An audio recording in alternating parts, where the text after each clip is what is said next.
he's aligning relationships on surface things Yeah. versus grounding them in the depths of our spirit. That made me think about Kevin Samuels Why? Why do you think about Kevin Samuels? in terms of what I think he. I wasn't subscribed, so for the record, I wasn't one I of was gonna his. say you better put a disclaimer quick. I'm not one of his followers. But when I do talk to people that have been in tune with his messaging, it does seem from the outside he was trying to, I guess, what's the word? Balance out the criticism, kind of even the playing Is field. that what he was trying to do? What's going on, Rebel family? Today's video, he's scared of Amanda Seales. John Williams, the founder of Comedy Hype News, is afraid of women. But before we get to the video, go ahead and like, share, and subscribe to the channel. So the brother that you see on the screen here is John Williams. He goes by, sometimes he signs off on his Comedy Hype interviews as John Abba. He's Jonathan Williams he's the founder and CEO or founder of Comedy Hype News.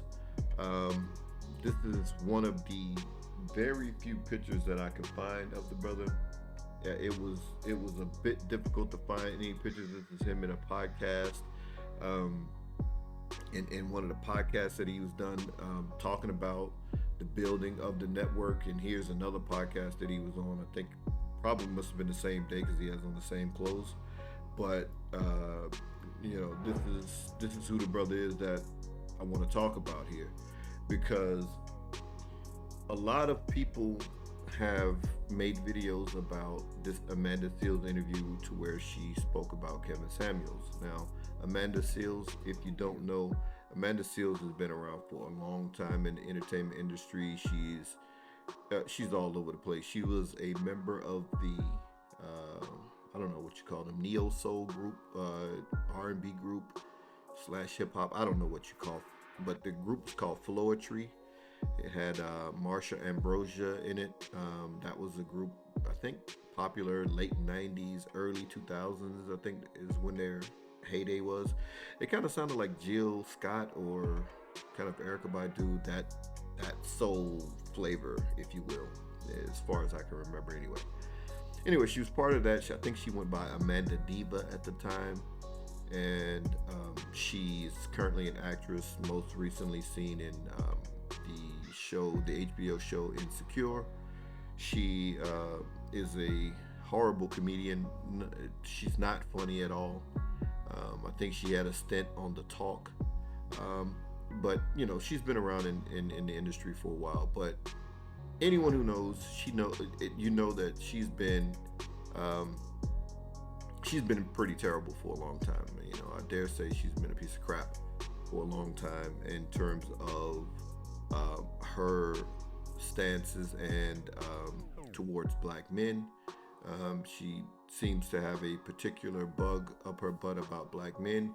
She accused one brother, Myron Rolle, a former football player turned surgeon. I think he became a doctor. I think it was a surgeon. So he left the NFL, became a doctor. She accused his brother of assault, and this brother had to try to clear his name on social media. He was getting dragged, and it all turned out because he didn't want to date her. So she's the type of chick that got by on her looks when she was younger. Clearly in this interview, she's hit the wall, so she's not getting as far as she used to on her looks. She still looks okay, but you can tell it's a big difference between now and when she was younger, and I think that's what happened. Obviously, she had some run-ins with people on The Talk, whatever that, or The Real, whatever the hell that show is. I can't remember which one it is. It's the one with the big chick, the unfunny big chick with the white dude. I don't know, the Asian chick that's married to Jeannie Maz, that's married to Jeezy. And who else was on that show? Tamar Braxton used to be on that show, and one of them twins from Sister, whichever, Tia, Tamara, whichever one it is, right? She was on that show as well. Had some run-ins and issues with them. every now and again, she's always having a run-in with somebody. It's always something with Amanda Seales, and this is just the latest one. But my particular angle, because I saw a few videos, brothers in the manosphere are always going to come at the same angle. It's they're going to talk about how terrible Amanda Seales is and how bitter she is. Yes, we know all this already. But I want to focus on that brother John Williams, because that was downright disrespectful just for black manhood. I mean, it was a shame. Let's just go ahead and get into the video. I got a couple, and I'm not going to play all of them because I can barely take this. I can barely stomach it just to even understand what I want to talk about here. But let me go ahead and jump into this first clip. He's aligning relationships on surface things versus grounding them in the depths of our spirit. That made me think about Kevin Samuels. Why? Why do you think about Kevin Samuels? In terms of what I think he... Okay, so look at his uncomfortable laugh there, because he heard her say, when she said, "Why do you think about Kevin Samuels?" She immediately got upset and flustered and bothered. And then as she reached over to grab her water, she was like, ugh. He heard it. So he has this uncomfortable little giggle because he understood how uncomfortable he is. And here's where the fear comes in. Watch this. I wasn't subscribed, so for the record, I wasn't one I of was his... gonna say, you better put a disclaimer quick. Okay, so what is the need to say I wasn't a subscriber? I'm not one of his followers. You're so afraid of these women. It is ridiculous. I see brothers do that all the time. And I hope it isn't so subconscious that I do it in terms of whenever a brother mentions Kevin Samuels, and I can immediately tell how much he rocks with Kevin Samuels when he says, "I don't agree with everything he says." That right there tells me that he agrees with more than you think he does with Kevin Samuels, more than he wants to let on, but he just doesn't want the backlash. He doesn't want to get canceled, or he doesn't want to, be labeled as misogynistic or whatever. This is the fear that a lot of black men have of black women. But I try to catch myself. I might not be as cognizant of doing that in terms of, if there's something that I agree with, I agree with. I don't have to say, hey, I don't agree with everything. Right? That's subconscious fear or cowardice that we have of our women, to where, okay, well, I agree with the brother, but I don't agree with everything he says. That's a given. Nobody agrees with everything anybody says. That's a given. We don't have to say that. We don't have to sit up here and justify what we agree with or what we don't agree with. If we agree with some points that Kevin says, we agree with it, and that's the end. We ain't got to explain, well, there's some things I don't agree with. No, just talk about what you agree with. If someone brings up, well, he said this, well, I didn't agree with that, if you really don't agree with it. But this dude is so much of a coward here. I mean, my goodness. She made a ugh, and then you start copping, please. It's very sickening. The next clip gets even sicker. I'm not one of his followers, but when I do talk to people that have been in tune with his messaging, it does seem from the outside he was trying to, I guess, what's the word? Balance out the criticism, kind of even the playing field. Is that what he was trying to do? In hindsight of men who, let me put this right. Look at this. She is so punking this dude. This dude just went out like a grade A punk. I mean, this is the worst. She's giving him looks, and he's backing down off of a stance that he brought up. She didn't ask him about Kevin Samuels. He brought it up. And then now she's challenging him, just facial expressions. And the dude is backing off of what he was saying. It is just terrible. I mean, it is so sickening. We got to do better, brothers. This kind of cowardice. How can we ever lead a community and we're that afraid of your women, the ones who are supposed to be, by your side fighting with you? You're so afraid of them. How can you ever be up front and be up front to take the bullet, take the whatever, take the charge? How can you ever be? This is sickening, man. Black men, we are raised in a matriarch society. You're not raised in a matriarchal society. Look, That's false. I mean, Just because you're raised by a woman doesn't mean you're raised in a matriarchal society. in our community, I was raised by a single mother. In a patriarchal society. Okay. But in my experience, this is my experience. No, but I'm telling you, like, your experience doesn't change the society that we're in. Okay. It's so weird. Anybody else say, hey, in my experience, people back down and say, oh, okay, you know what, you got it. Your experience is different than my experience. I can't play no more just because I still have to get to the other one. And it gets worse. This is the worst. Let me just say, the difficult to work with thing is I'm difficult to work with if you don't have your shit together. So the misconstruing is that in my critique of black men, there's this idea that that's coming from a place of not loving black men when it actually is about the fact that I do love black men, which is why I care. You don't see me critiquing white men about their character because I don't really expect much.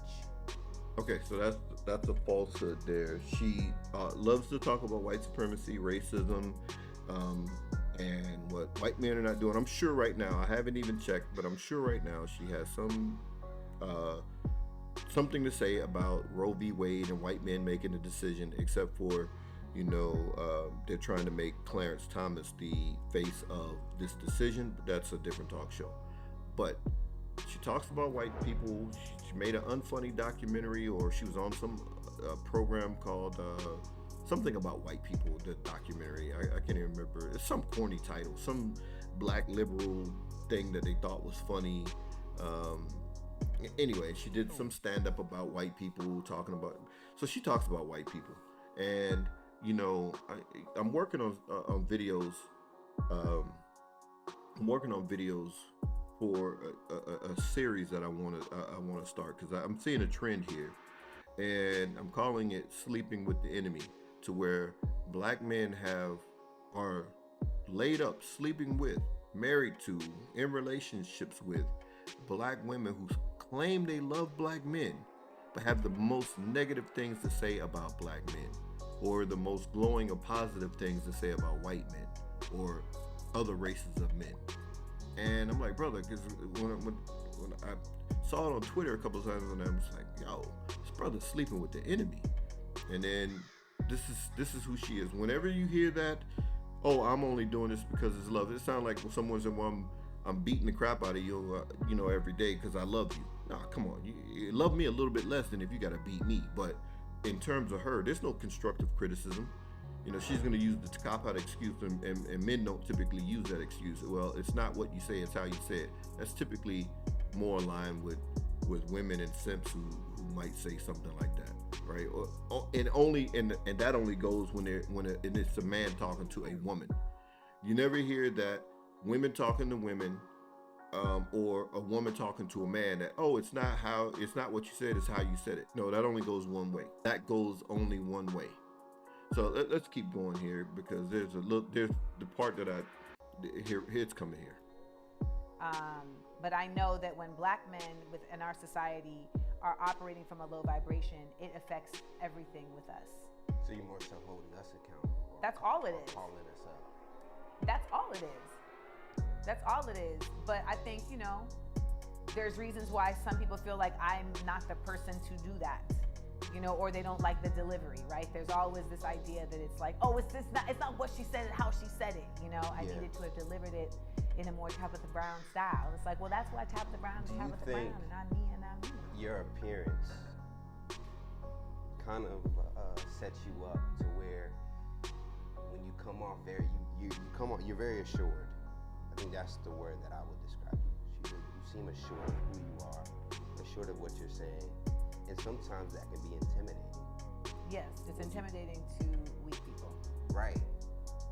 Okay, so here he goes with because they're talking about men. They're not talking about women. They're talking about men. She comes off very assured. I only come off that way to weak people. It's talking about men. Men,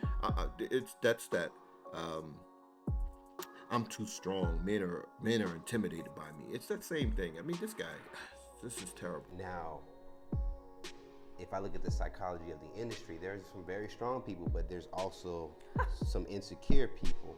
The industry is very largely in part made up of people who were not getting pussy in high school. Right. So here you How come, would you know that? this beautiful being who's very assured of herself, very talented, and you come in these rooms, and this is me trying to give you that opportunity, if you will. You get these labels, and this is stuff that I hear. You know, I don't want to. I'm just using this as a term. I'm not saying this is who you are. Just I say want it. to trigger you. But that's scary. Well, But I say gotta it. keep it 1,000. They say the difficult to work with thing. How do we? Let's unpack that. Has anyone ever said that who's worked with me? I don't know too many. I just know. I'm curious. Have you ever heard that from someone who's actually worked with me? I have not. End of story. I think that's where those misconceptions come from, because you know, assurance, and then being a black woman. I'll throw another label because I really want to. No, I have think, this well, with let me just say, the difficult to work with thing is I'm difficult to work with if you don't have your shit together. I can personally say yes. That's Okay, here's the part that I'm sorry, I'm dying over here. But here's the part that really just made me sick to my stomach. That's true. Because we did and I'll be transparent with our audience, we did a photo shoot some years ago, and I didn't have my shit together. And Amanda, you know, gathered me up in that moment on set. But at the same time, she jumped in and provided solutions to get it right, and we were able to produce a dope photo shoot that I think both of us were happy with. And there's another thing too. This is just, you know, me trying to put this on record about interacting with you. I remember we used to have our blog, and you know, I would write some of those articles. Yeah, you know where this is going. And you know, I'm not necessarily, not to blame my education. I'm not a college graduate, so there was things that I didn't know how to properly spell on our blog or didn't proofread. And Amanda like DM'd our account and said, "Hey, this is misspelled." And that to me was profound, because one, you didn't do it publicly, so it felt genuine coming from you. And then two, it showed me your character, of who you were as a person. Like, forget the delivery. I want to know about your intention. Okay, all right, I can't take no more of this. But anyway, that dude said she gathered me, so he's used to being gathered. And in the other clip, I didn't play it all. He was talking about how he was raised by a single mom, and he was trying to say we're in a matriarchy, and she just totally shut him down, and he could barely even get out his point, and that's how weak he is. But apparently, you know, he was raised by a single mom, so you know, I would gather that she's older than him. She's 40. I couldn't find his age, but I think he's looking at her like a surrogate mom. I can't buck mama now. I can't make mama upset. And that's how this dude was looking at her. You know, brothers, when we see this kind of stuff, we have to call it out. Sure, it's very easy to call out Amanda Seales. Amanda Seales is Amanda Seales. She's gonna be Amanda Seales until she's old and haggard, and then she's really trying to get some type of clout by you know, calling out this, that, and the third person. That's all she's ever going to be at this point. I mean, she'll maybe have some reoccurring roles here or there and try to still do comedy. You know, the liberal establishment is going to continue to employ her. She's a tool. She's just a tool for them. But, you know, again, like Neely Fuller said, the white supremacists always break their tools once they finish with them. You know, but this guy, man, this John Williams, man, this is shameful, dude. I mean, come on. You're just in an interview and you can't even ask a question without her getting triggered and you being a coward and cowering down. You know, I wasn't a subscriber. I wasn't. That dude listened to more Kevin Samuels. That's why would Kevin Samuels be on your mind if you didn't really listen to him and you didn't really rock with him? You absolutely did, and you were afraid to say it. And that's cowardice in itself. If you really listen to him, then you would understand that you shouldn't be afraid of our women, quote unquote. And, you know, and just because she's black or African or whatever, don't make her our women. Because sometimes, you know, you have agents within, you know, that saying, all skin folk ain't your kin folk. That is absolutely true. So But brothers, we can't condone this. We can't have these type of dudes in our ranks. He may be successful doing comedy hype news or comedyhype.com or whatever it is that he's been successful at in one area. But guaranteed, if he's in a relationship and he's able to get punked down like this, and it's just an interview, this is not even a woman that he's sharing a bed with. How is it going to go in a relationship? How are you going to be able to lead a woman any place if she can punk you and make you back down off of what you truly believe because you brought it up? Nobody asked you about Kevin Samuels. So that's my biggest beef with this whole interview is him. Yes, Amanda Seales is Amanda Seales, but that guy, come on. We got to do it. And I know some people say brothers got to do better, but this kind of stuff, man. Brothers who ain't on this type of energy, call these dudes out. And I mean, the floodgates were open with the simps yesterday in this whole Roe v. Wade thing that I'm going to talk about, because there was so much pandering going on from dudes apologizing as if you had anything to do with the decision. Dudes are apologizing. You guys got the president that you wanted. You got the Senate. You got the House. So whose fault is it? Why are you apologizing? You didn't vote to overturn the decision. I mean, it's silly, man. This simping and pandering, it has to be exercised out of our community ASAP. On that note, peace, Rebel family.